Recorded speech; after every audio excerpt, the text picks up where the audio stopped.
ઓમ શાંતિ. નજીકના દિવસમાં જ હવે શિવરાત્રિ આવી રહી છે. આપણે દર વર્ષે શિવરાત્રિ ઉજવીએ છીએ.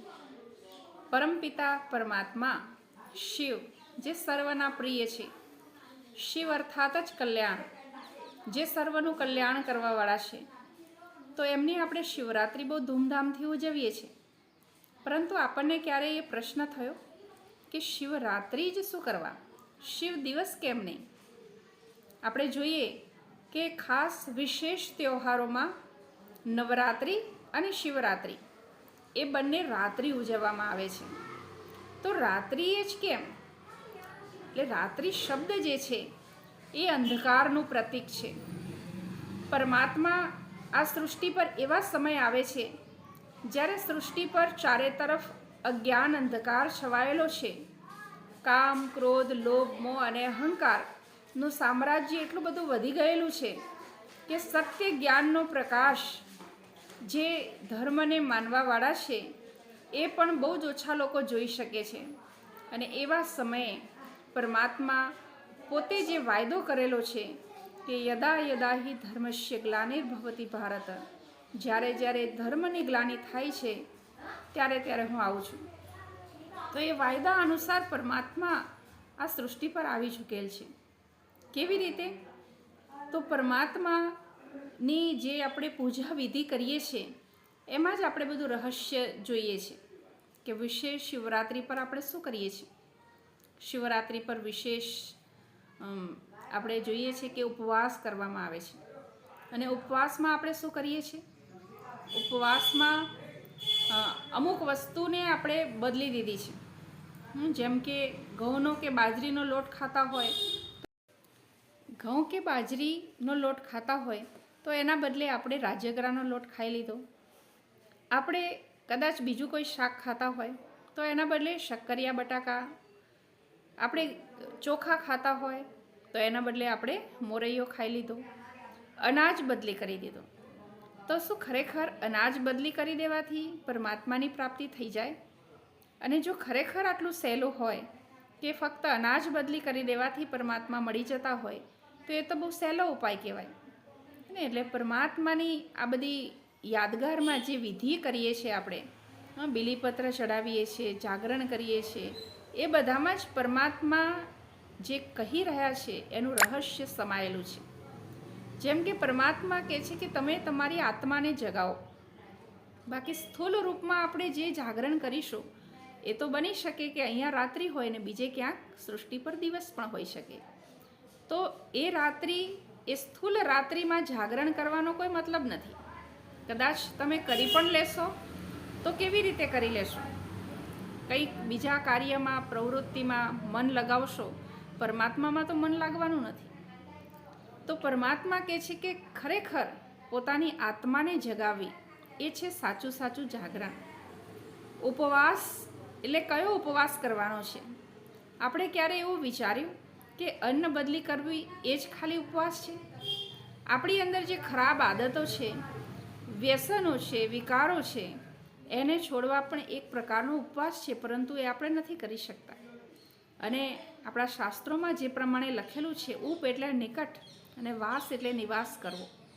પરમાત્મા કહે છે મન બુદ્ધિથી તું મારી નજીક નિવાસ કર, એ છે સાચો સાચો ઉપવાસ. પરંતુ એ ઉપવાસ કરવો આપણને બહુ અઘરો લાગે છે.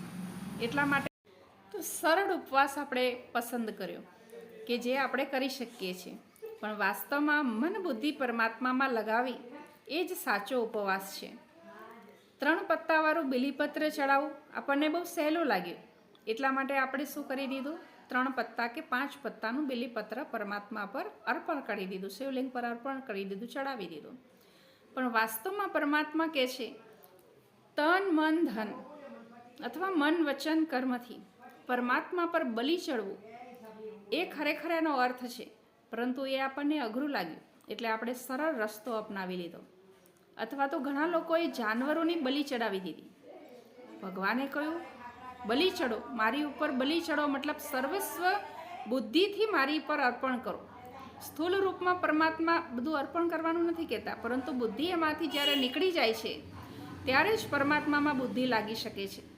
અને એનો અર્થ લોકોએ સમજી લીધો કે કદાચ કોઈ જાનવરની બલિ ચડાવીશું તો પરમાત્મા ખુશ થશે, પરંતુ પરમાત્મા તો સર્વના પિતા છે, એ કોઈની તમે હત્યા કરો એ પસંદ નથી કરતા. તો પરમાત્માએ કોઈ એવી બલિ ચડાવવાનું નથી કહ્યું. આપણે જોઈએ છીએ કે ઉપવાસની સાથે સાથે આપણે બીજું પણ વિધિઓ કરીએ છીએ, જેમાં ભાંગ અને પ્રસાદ તરીકે સ્વીકાર કરવામાં આવી છે. હવે વિચાર કરો કે જે ભાંગને આપણે વ્યસન માનીએ છીએ એ ભાંગને એ દિવસે પ્રસાદ તરીકે આપવામાં આવે છે. હવે ખરેખર ઘણા લોકો એવું માને છે કે ભોળાનાથ પણ ભાંગ લેતા હતા, એટલા માટે આપણે પણ ભાંગ લઈએ. તો શું ખરેખર ભગવાન, જેને આપણે સૃષ્ટિના રચયિતા કહીએ છીએ, એ ભાંગ પીતા હશે? ખરેખર જો વ્યક્તિ કોઈ ભાંગ વધારે પડતી લઈ લે તો એની શું હાલત થાય છે બધાને ખબર છે. તો એવો નશો કરવાનું પરમાત્માએ નથી કહ્યું, પરંતુ જેમ ભાંગ પીવા વ્યક્તિને નશો ચડી જાય છે, જો વધારે પડતી ભાંગ પીવામાં આવે તો વ્યક્તિ આસપાસના વાતાવરણનું ભાન પણ ભૂલી જાય છે. તો આપણે પણ પરમાત્મા જ્યારે આ સૃષ્ટિ પર આવે છે ત્યારે એ નશો ચડાવવાનો છે કે આપણે જન જન સુધી પરમાત્માનો સંદેશ પહોંચાડીએ. પરમાત્મા આ સૃષ્ટિને સ્વર્ગ બનાવવાનું જે કાર્ય કરી રહ્યા છે એ સંદેશ લોકો સુધી આપણે આપીએ, આપણે પણ સમજીએ એ શિવ તત્વને અને અન્યને પણ સમજાવીએ. એ જ સાચું રહસ્ય બતાવવા માટે ભાંગનો પ્રસાદ રાખવામાં આવ્યો છે. તો ખરેખર પરમાત્મા આ સૃષ્ટિ પર આવી ચૂક્યા છે. તો પરમાત્માનું જે દિવ્ય કાર્ય ચાલી રહ્યું છે એ સમજવું બહુ જરૂરી છે. ઘણા લોકો કહે છે કે હજુ તો પરમાત્મા અત્યારે ક્યાંથી આવે, હજુ તો કળિયુગ નાનકડું બાળક છે. પરંતુ આપણે જોઈએ છીએ કે અત્યારે જે સૃષ્ટિની હાલત છે, જો આવીને આવી સૃષ્ટિ હજારો વર્ષ સુધી ચાલતી રહે તો દુનિયાની શું હાલત થઈ શકે. એટલે પરમાત્મા કહે છે કે આ સૃષ્ટિ નાટકનો આ અંતિમ સમય છે, હું આ વિશ્વ પરિવર્તનના કાર્ય માટે આવી ચૂક્યો છું.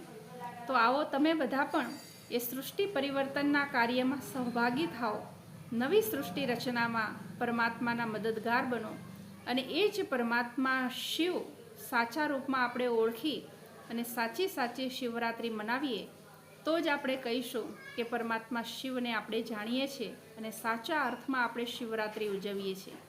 તો આવો આપ સર્વે પણ પરમાત્મા જે અત્યારે દિવ્ય કર્તવ્ય કરી રહ્યા છે એના સહભાગી બનો, અને જે નવું વિશ્વ પરમાત્મા લાવી રહ્યા છે એ વિશ્વમાં જવા માટે યોગ્ય ઉમેદવાર આપણે બનીએ. અચ્છા, ઓમ શાંતિ.